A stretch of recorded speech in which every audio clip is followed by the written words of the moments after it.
The Bengals come up short in the AFC Championship game. Hi again, everyone, and welcome in to Cincinnati Bengals Talk. Look, I get it. It sucks. It stinks. But let's talk about it at least for a minute. The Bengals lose to the Chiefs 23-20 in a game where they never led, trailed throughout. They were able to tie it up multiple times, but they were chasing.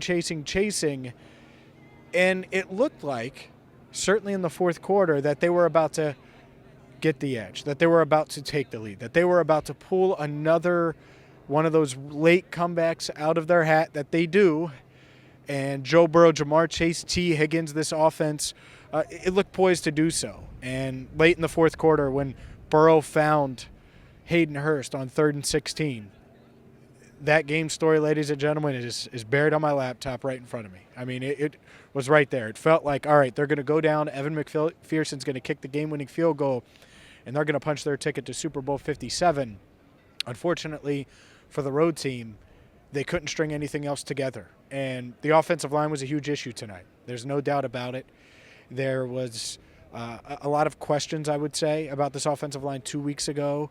I think some, after what they did in Buffalo, were less concerned, but we talked about it all week here. Chris Jones. We talked about it with Frank Clark. They have guys that can get after you, and Chris Jones was the guy. Joe Burrow going down 5 times, getting sacked 5 times, including on a 3rd and 8 play where he really had no chance. 3rd and 8, game on the line, certainly for the Bengals, their chance of winning in regulation on the line. And by the time he hits his back foot, he has no chance to make the play that he needs to make, and Chris Jones wrecks the game. And that's when you wish you had an Alex Kappa, right? That's when you wish you had your starting line. That's when you wish you had gotten off to a better start and not given up 4 sacks in the first 9 dropbacks. Like, there's a bunch of things that we could talk about, and let's talk about them. The Joseph Osai play. Can't do it, and he feels awful. We've posted, probably by now you've seen it on Cincinnati Bengals Talk, but we've posted a ton of interviews, including about 1 minute of Joseph Osai, who's very emotional after the game, heartbroken, and really hurting. And I get it. I understand it. And there's going to be some that feel for him, and there's going to be others that say you should be hurting. And he would probably agree with you. But as every other Bengal that I talked to said, there were so many plays that could have been made that weren't made, not just that one. And was it a costly one? Absolutely was.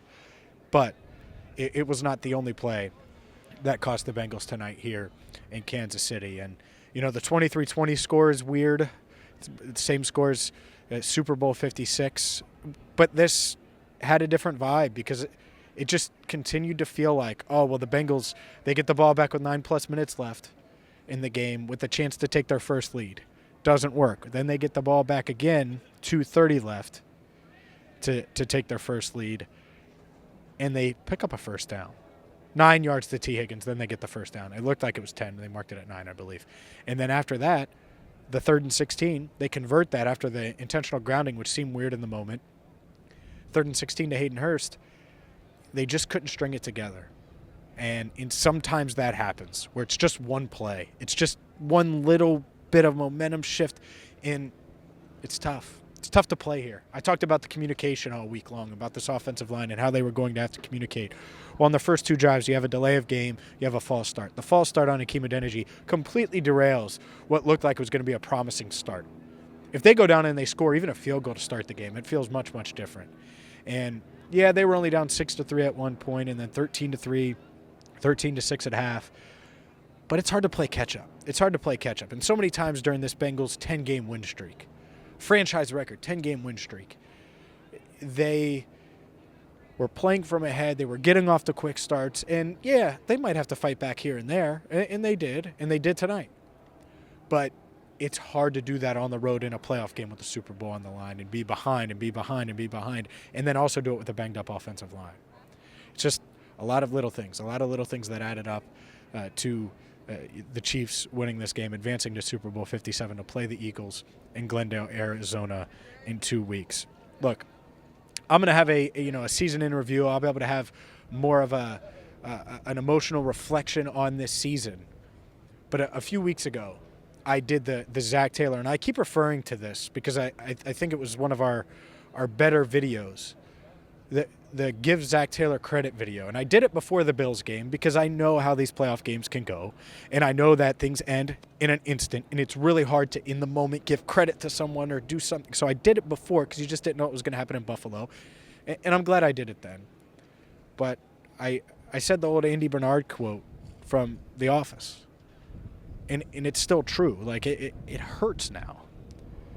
But imagine 3, 4, 5 years ago, 6 years ago, 10 years ago, thinking that the Bengals are going to go to back-to-back AFC championship games. And I'm not saying count your eggs and count your blessings. And I know you want to win it all. I get it.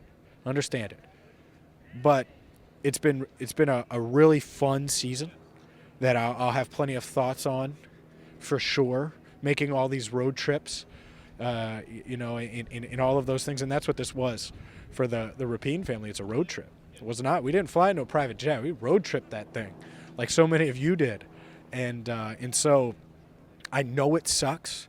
Heck, I know a lot of you won't even want to watch this video, but just know that I appreciate each and every one of you. And the Bengals come up just short, and I know they're hurting right now.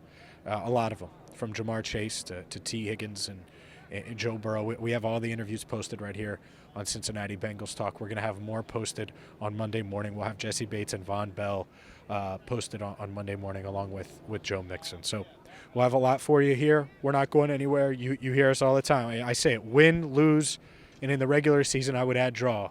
Win or lose in the postseason, we have you covered here on CBT. So for Andrew Fox Miller, who's killing it in his bat cave, I'm James Rapien, signing off for now, where the Bengals fall just short against the Kansas City Chiefs, losing 23-20 in the AFC Championship game. I'll talk to you soon.